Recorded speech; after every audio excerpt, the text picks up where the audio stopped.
अगर गौर करें तो हम पाएंगे कि भगवान श्री कृष्ण का पूरा जीवन मैनेजमेंट की प्रयोगशाला जैसा है। कुरुक्षेत्र में दो सेनाओं के बीच खड़े होकर भारी तनाव के समय उन्होंने अर्जुन को जो ज्ञान दिया वह दुनिया में श्रेष्ठतम है। गीता का जन्म हुआ युद्ध के मैदान में दो सेनाओं के बीच। जीवन की श्रेष्ठतम बातें भारी तनाव और दबाव में ही बाहर निकलती हैं।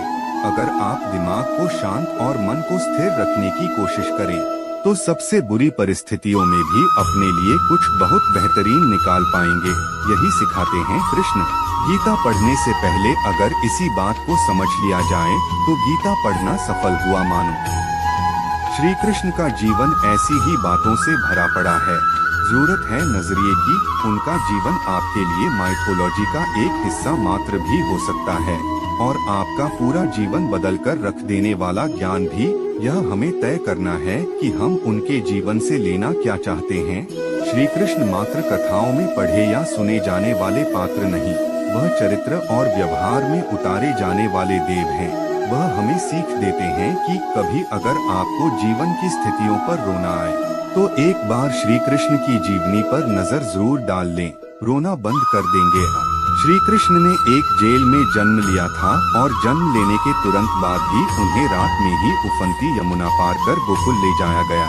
तीसरे दिन ही राक्षसनी पूतना उन्हें मारने आ पहुंची और यहाँ से जो संघर्ष का सिलसिला शुरू हुआ वह देह त्यागने तक बना रहा।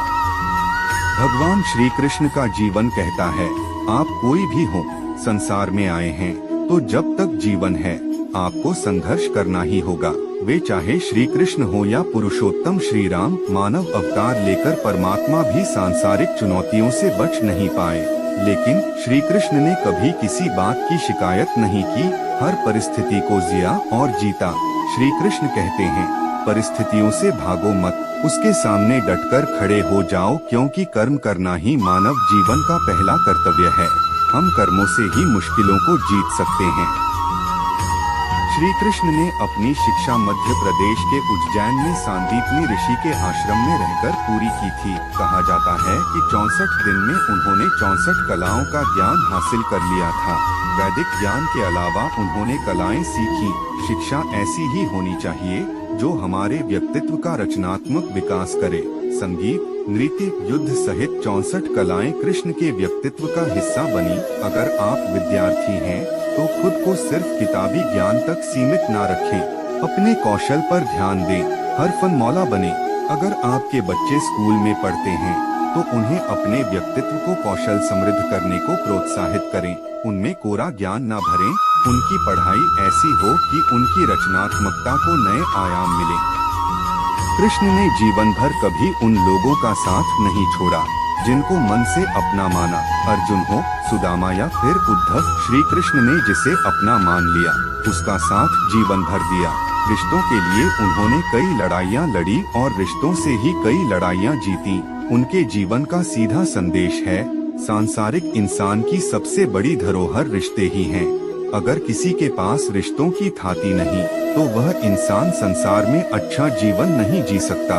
इसलिए रिश्तों को दिल से जिएं और उन्हें प्रेम से भरपूर बनाए रखें। श्री कृष्ण ने महाभारत का युद्ध होने से पहले शांति के लिए पांडवों और कौरवों के बीच मध्यस्थता की।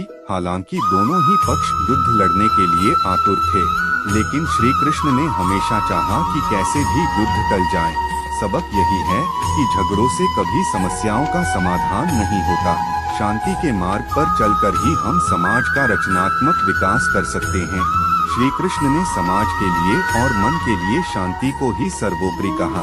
उन्होंने समझाया कि कोई भी परेशानी तब तक मिट नहीं सकती जब तक शांति ना हो। शांति से ही सुख मिल सकता है, वह चाहे वैयक्तिक हो या समाज की। शांति से ही उन्नति संभव है।